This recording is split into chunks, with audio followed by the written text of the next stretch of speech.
नमस्कार मंडळी. भूतांच्या गोष्टी ऐकायच्या आहेत का? मग चला माझ्यासोबत. कुठे? भूतांच्या जगात.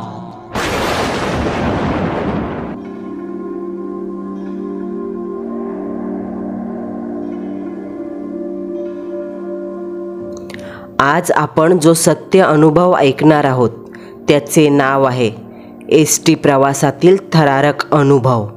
सदरील अनुभव सुप्रिया शेवाळे यांना आला आहे. नमस्कार, माझं नाव सुप्रिया देवेश शेवाळे. आज मी तुम्हाला आमच्याबरोबर प्रवासात घडलेला एक थरारक सत्य अनुभव सांगत आहे. मला हा अनुभव नुकताच म्हणजे 2020 साली येऊन गेला आहे. आम्ही मूळचे राहणारे पुण्याचे, पण माझे मिस्टर देवेश हे सरकारी खात्यात शिक्षक म्हणून रुजू होते. त्यांची बदली कोकणातील श्रीवर्धन येथे झाली. इतक्या लांब बदली झाल्याने एकटं राहणं तर शक्य नव्हतं, म्हणून त्यांनी काही महिने अगोदर इथं येऊन भाड्याने एक घर घेतले आणि मग मला व आमच्या मुलीला त्यांच्या सोबत घेऊन आले. आम्ही जून महिन्याच्या सुरुवातीला श्रीवर्धनमध्ये राहायला आलो. मी माझ्या आयुष्यात पहिल्यांदा कोकणचे सौंदर्य आणि कोकणातील पाऊस अनुभवत होते. देशावर इतका पाऊस कधीच पडत नाही आणि कोकणात पाऊस लागला की 2-2 दिवस उघडत नाही. खरंच श्रीवर्धनचं सौंदर्य, बीच खूपच विलोभनीय आहे. आमचा संसार खूप चांगला रुळला होता. देवेशला शाळासुद्धा घरापासून जवळच मिळाली होती. त्यामुळे तो सकाळी 10:30ला घराबाहेर पडायचा ते संध्याकाळी 6ला घरी यायचा. दिवसभर मी घरातील कामं आणि आमची 2 वर्षाची मुलगी मीरा हिच्यामध्ये रमून जायचे. आमचे सुखात असे 6-7 महिने गेले आणि डिसेंबर महिन्याच्या दुसऱ्या आठवड्यात एक दिवस देवेश शाळेतून लवकर म्हणजे साधारण 4 वाजण्याच्या सुमारास घरी आला. त्याला असं अचानक घरी आलेलं पाहून मी बावरले, कारण तो असा आधी घरी येणार असेल तर फोन करून नक्की कळवायचा. मी त्याला काही विचारायच्या आतच देवेश सोफ्यावर बसून अचानक रडू लागला. त्याची अशी अवस्था पाहून मी पुरती गांगारून गेले.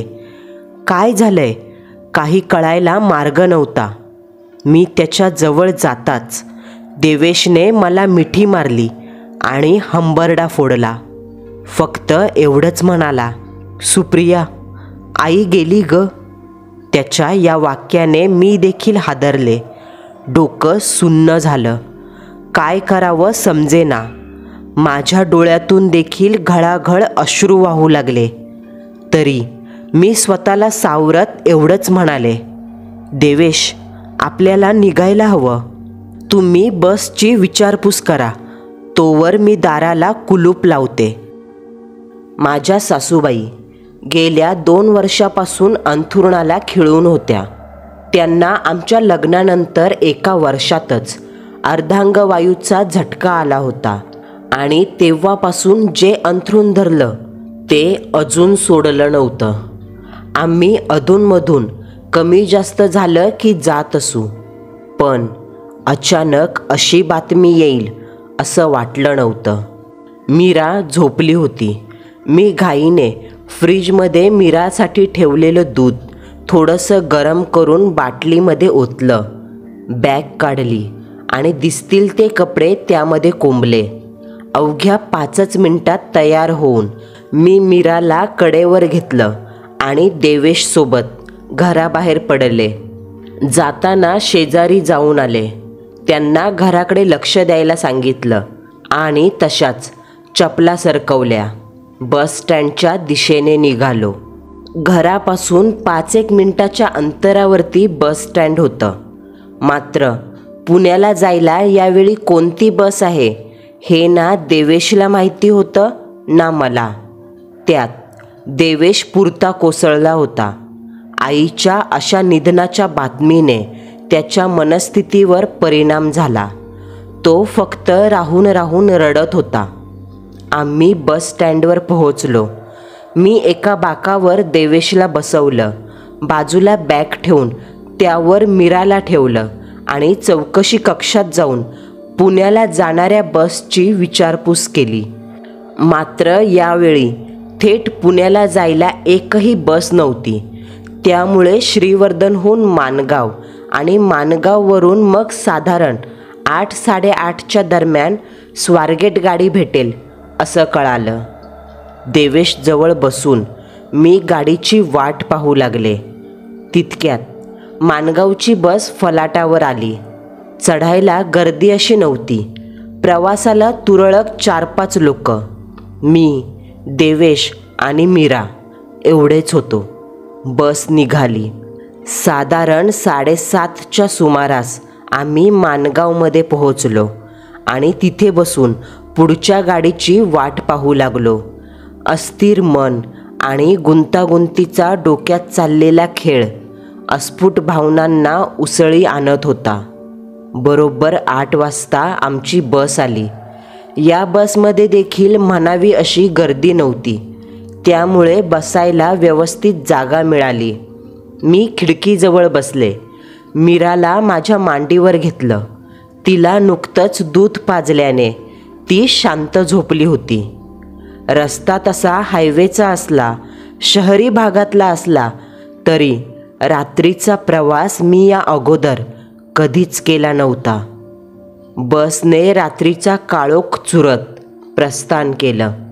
रस्त्यावर पाहिजे तशी गर्दी दिसत नव्हती. हळूहळू कंडक्टर आणि ड्रायव्हर समोरच्या केबिनमध्ये स्थिरावले. गाडी विविध बस स्टँडवर थांबत होती, पण ना कोणी चढत होतं ना कोणी उतरत होतं. रडून रडून देवेशचा देखील डोळा लागला होता. मी मात्र जुन्या आठवणींना उजाळा देत खिडकीतून मिट्ट काळोखाकडे पाहत राहिले. बसमध्ये असलेले दिवे मालवले, कारण आता कुठलाही थांबा बस घेणार नव्हती. थंडगार वारा अंगाला झोंबत होता. खिडकीच्या बाहेरच्या वातावरणातील काळोख बसच्या आत असलेल्या अंधाराला चिरत होता.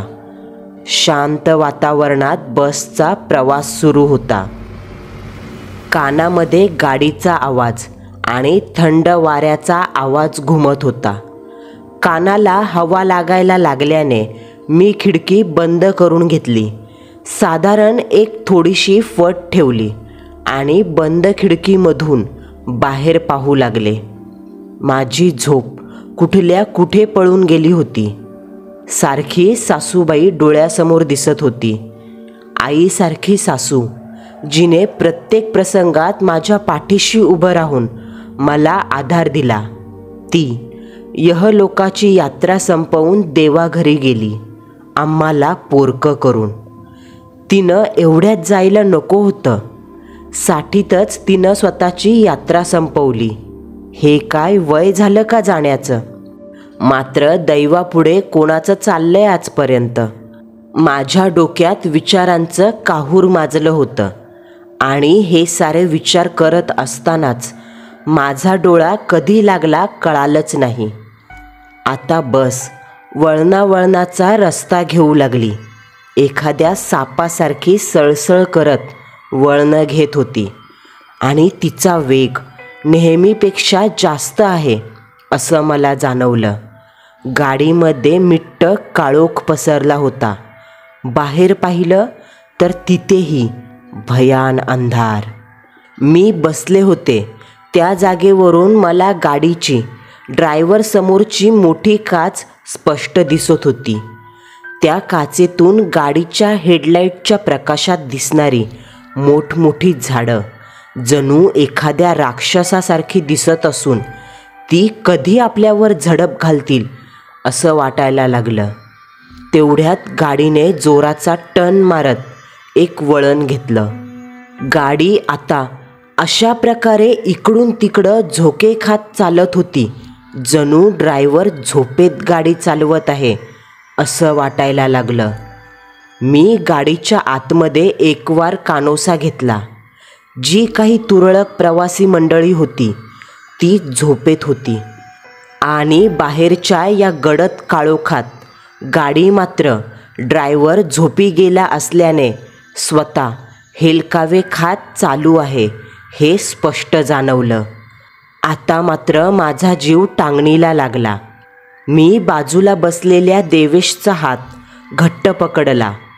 तो सुद्धा दुःखी अंमलाच्या भावनेखाली झोपी गेला होता. कुशीत झोपलेल्या मीराला घट्ट बिलगत मी अधिक सावरून बसले. तोच एक वळण इतकं भयानक आलं की त्या वळणावर गाडीने घेतलेला टर्न पाहता गाडी आता सरळ समोरच्या दरीत कोसळणार हे नक्की झालं. त्या क्षणी माझे ठोके वाढले. अंगाला कंप सुटला. कोणत्याही क्षणी तोंडातून अस्फुट किंकाळी बाहेर पडणार होती. तरी मी स्वतःला सावरत कसे तरी ड्रायव्हरला खरंच झोप लागली आहे का हे वाकून पाहण्याचा प्रयत्न करू लागले. तेव्हा मला स्पष्ट दिसलं, हो, ड्रायव्हर आणि कंडक्टर दोघांनाही झोप लागली होती आणि गाडी पूर्ण वेगाने समोरच्या दरीकडे चालली होती. गाडी कोणत्याही क्षणी दरीत कोसळणार म्हणून मी जोरात किंचाळण्याचा प्रयत्न करू लागले. तोच या धडपडीत गाडी मोठा आवाज करत जागेवर थांबली आणि माझे डोके समोरच्या सीटला असणाऱ्या गजावरती आदळलं. तशी माझी झोपमोड झाली आणि त्या भयावह स्वप्नाचं वर्तुळ तुटलं. हे सारं स्वप्न होतं याची जाणीव होताच जीव भांड्यात पडला. पण गाडी अशी अचानक का थांबली हा प्रश्न पडला. तितक्यात गाडीतील पिवळसर दिवे लागले. देवेशला जाग आली. गाडी कुठे थांबली आहे असं मी जेव्हा देवेशला विचारलं तेव्हा त्याने आजूबाजूला पाहत सांगितलं, ताम्हिणी घाट. एव्हाना ड्रायव्हर आणि कंडक्टर दोघेही उतरून खाली गेले होते. देवेश त्यांच्यातील बोलणं ऐकण्याचा प्रयत्न करू लागला. तेव्हा गाडीचं इंजिन जास्तच गरम झाल्याने बंद पडली असावी अशी चर्चा त्या दोघांमध्ये सुरू असल्याचं लक्षात आलं. आता देवेश देखील जायला उठला. माझ्याकडे नजर टाकत तो म्हणाला, तू मीराला घेऊन इथेच बस, मी बघून येतो काय झालं. कदाचित त्यांना मदत हवी असावी. त्याच्याकडे फक्त एक अनपेक्षित नजर टाकून मी परवानगी दिली. तो लगबगीनं खाली उतरला. व्हायचं तेच झालं. बस अशी ताम्हिणी घाटात अडवळणी रस्त्यावर काळोखात शांत उभी होती. त्यात बसमध्ये मोबाईलला नेटवर्क नव्हतं आणि दुसरी पर्यायी बस येईल अशी आशा देखील नव्हती. देवेश मी बसलेल्या खिडकीच्या बाजूलाच उभा राहिला. मी खिडकी उघडली तेव्हा तो मला सांगू लागला, ड्रायव्हर दुरुस्तीचं काम करत आहे, तोपर्यंत थांबावं लागेल.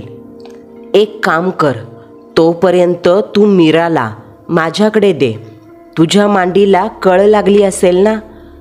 मीरा शांत झोपली होती आणि देवेश इतक्या काळोखात थंडीत अशा सामसूम रस्त्यावर मीराला बाहेर का मागत आहे हे मला कळत नव्हतं.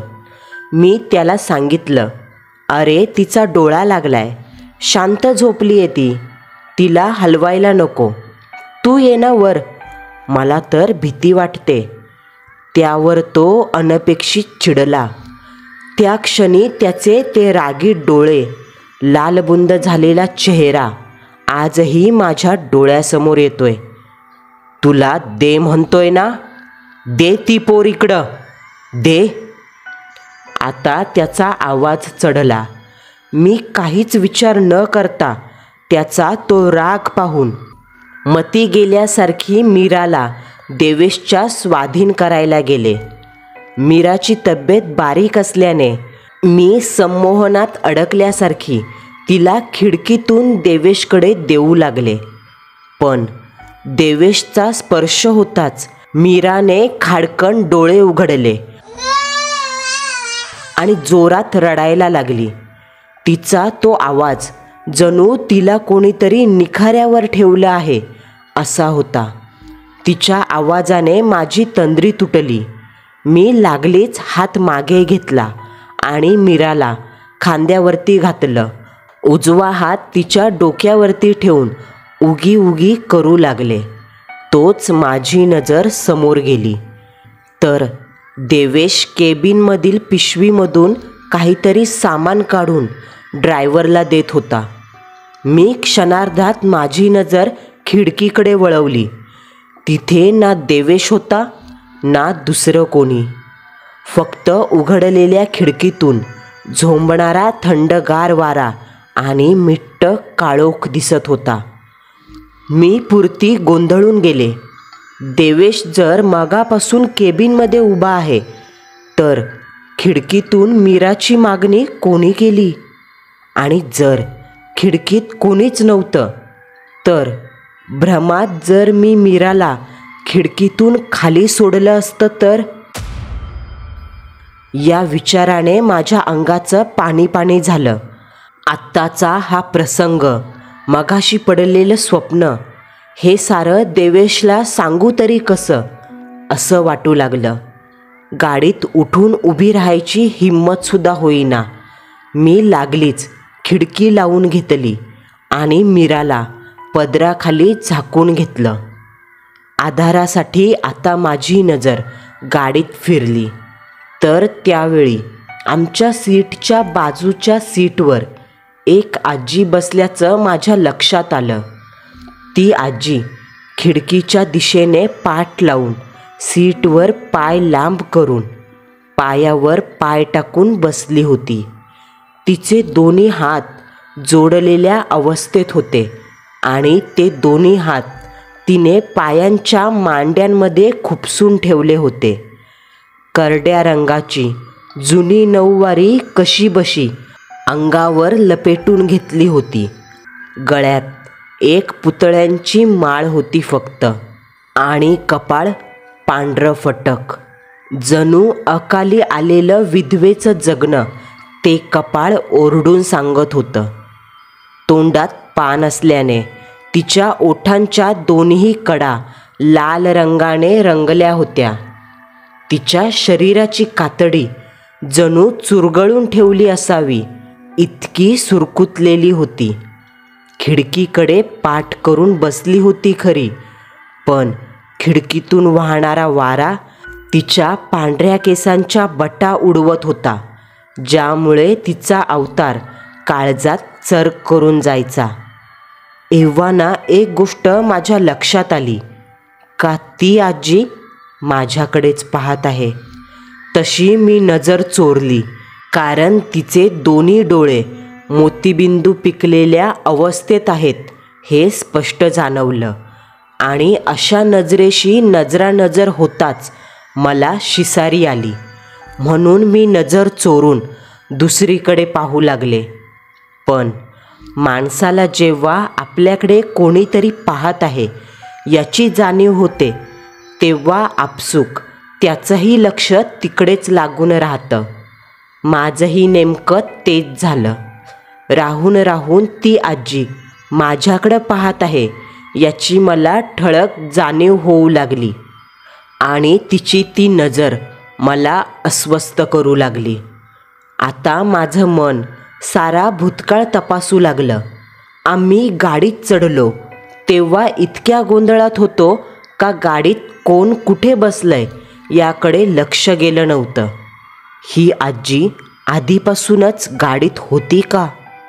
मग इतक्या प्रवासात लक्षात कशी आली नाही असे प्रश्न मनात येऊ लागले. मी देवेशला आवाज देणार तोच देवेश गाडीत चढला आणि माझ्याजवळ येऊन बसला. त्याने मला विचारलं, मी घेऊ का मीराला? पण मगाशी झालेल्या घटनेमुळे मी पूर्ण घाबरलेले होते. मी नको, राहू दे इतकंच म्हणाले. पण अजूनही माझं लक्ष त्या आजीकडेच होतं. मी चोरटी नजर टाकत पुन्हा एकदा त्या सीटकडे पाहिलं. यावेळी ती म्हातारी थोडीशी मान डावीकडे झुकवत देवेशच्या आडून माझ्याकडं पाहत आहे हे मला दिसलं. तिच्या गालावर यावेळी एक विस्मयकारक हसू दिसलं आणि दुसऱ्या क्षणी तिने भुवया उडवत मला नजरेने खुणवलं. या प्रकाराने माझ्या काळजाचा ठोका चुकला.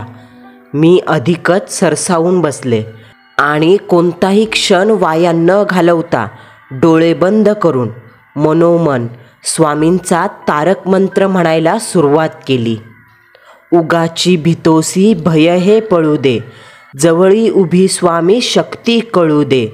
जगी जन्म मृत्यू असे खेळ ज्याचा, नको घाबरू तू असे बाळ त्याचा. खरा होई जागा श्रद्धेसहित, कसा होशी त्यावीन तू स्वामी भक्त. कितीदा दिला बोल त्यांनीच हात, नको डगमगू स्वामी देतील साथ. स्तोत्रांची मालिका धडधड माझ्या तोंडून निघत होती. मी मनापासून स्वामींना खूप मानते, त्यामुळे तारक मंत्र म्हणायला सुरुवात करताच माझ्या मनाला सकारात्मक ऊर्जा मिळाली. माहीत नाही, पण थोड्या वेळातच मनावर आलेली अस्पष्ट काजळी दूर झाली. मी अजूनही डोळे बंद ठेवून नजरेसमोर स्वामींची मूर्ती ठेवली होती. मंत्रजप सुरू होता. जवळपास 15-1 मिनिटांनी ड्रायव्हर सीटवर बसला आणि गाडी सुरू झाली. जीवाला हायसं वाटलं.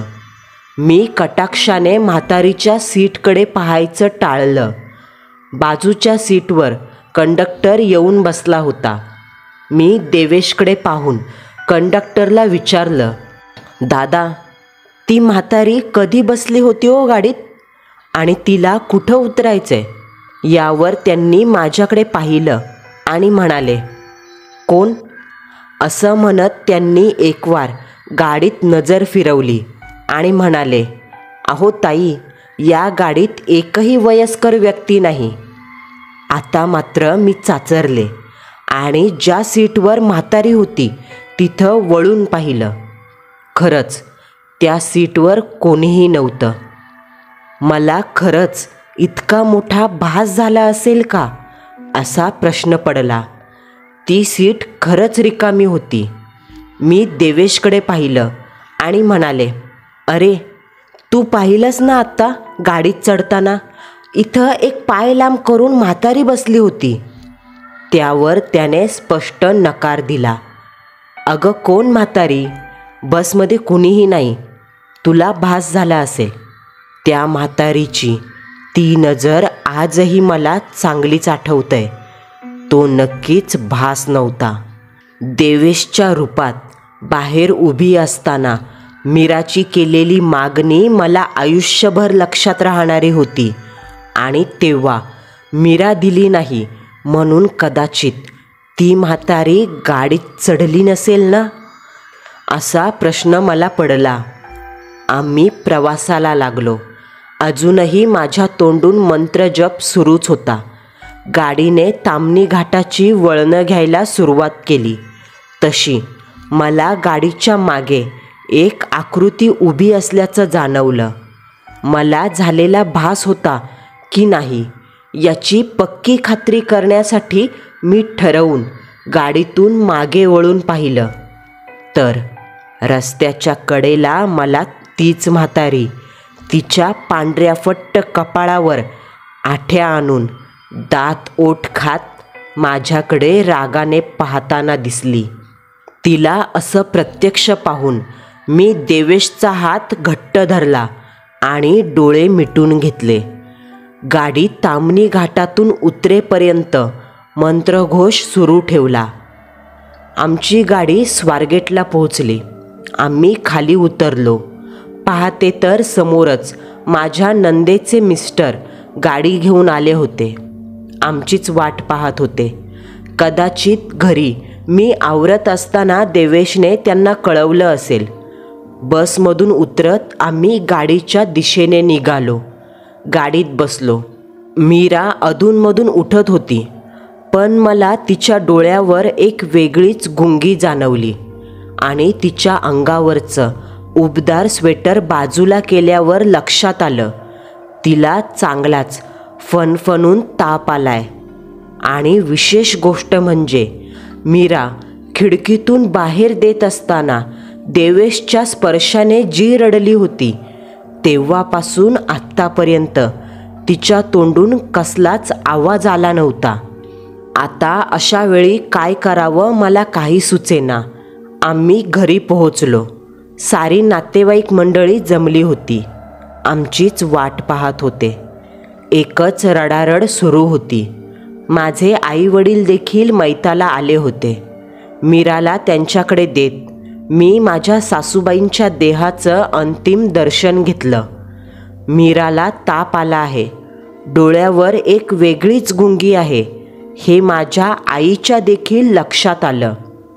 तिने अशा परिस्थितीत देखील मला बाजूला बोलवलं. आम्ही आतल्या घरात गेलो तेव्हा मी रडत रडत आईला ती म्हातारी, ते स्वप्न, खिडकीतून मीराची केलेली मागणी, सारा प्रकार सांगितला. आईने कपाळावर हात मारत आधी घाईघाईने मीराचे कपडे काढले. तेव्हा मीराच्या अंगावर दोन्हीही काखेच्या खाली काळे निळे डाग पडल्याचं आम्हाला दिसलं. जणू तिला काखेत हात घालून उचलून घेताना कोणीतरी चटके दिले असावेत. आई मला म्हणाली, तुम्हाला आता सुतक पडलं आहे, मंदिरात जाता येणार नाही, त्यामुळे मी मीराला घेऊन घरी जाते. हे काहीतरी विपरीत आहे. पोरीला जास्त बांधण्याआधी उपाय करायला हवा. तरी नशीब, प्रत्येक गोष्टीसाठी त्याची वेस दिलेली असते. ती तिची वेस ओलांडून तुमच्या सोबत येऊ शकली नाही. घरातील मैताच्या वातावरणात मी काहीच करू शकत नव्हते. त्यामुळे मी आईला परवानगी दिली आणि माझ्या भावाला घेऊन आई स्कूटरवरून घरी गेली. तिने घरी गेल्यावर आधी मीराच्या अंगावरून भाकर तुकडा ओवाळून टाकला. माझ्या माहेरी स्वामी समर्थांचं खूप करतात, त्यामुळे तिने मीराला देवघरात नेलं आणि चंदन उगाळून ते स्वामींच्या पायाशी लावलं. नंतर तेच पायाशी लावलेलं चंदन तिने मीराच्या अंगावर जिथे काळे निळे डाग पडले तिथे लावलं. तिला देवघरातील तीर्थ पाजलं, अंगारा लावला. मनापासून स्वामींची प्रार्थना करत मीराला स्वामींच्या चरणाशी धरलं आणि तिच्या कानामध्ये तारक मंत्र म्हणायला सुरुवात केली. मंत्र पूर्ण होताच एकदम अचानक शांत असलेली मीरा रडू लागली आणि तिचा तो आवाज ऐकून माझ्या आईला हायसं वाटलं. संध्याकाळच्या आत तिच्या अंगावरचे ते डागसुद्धा नाहीसे झाले. त्यानंतर आम्ही सारं कार्य, दशक्रिया विधी उरकून साधारण 15-1 दिवसांनी सकाळच्या प्रहरी श्रीवर्धनला परत निघालो. परत येतानाही आम्हाला ताम्हणी घाट आणि ती जागा लागली.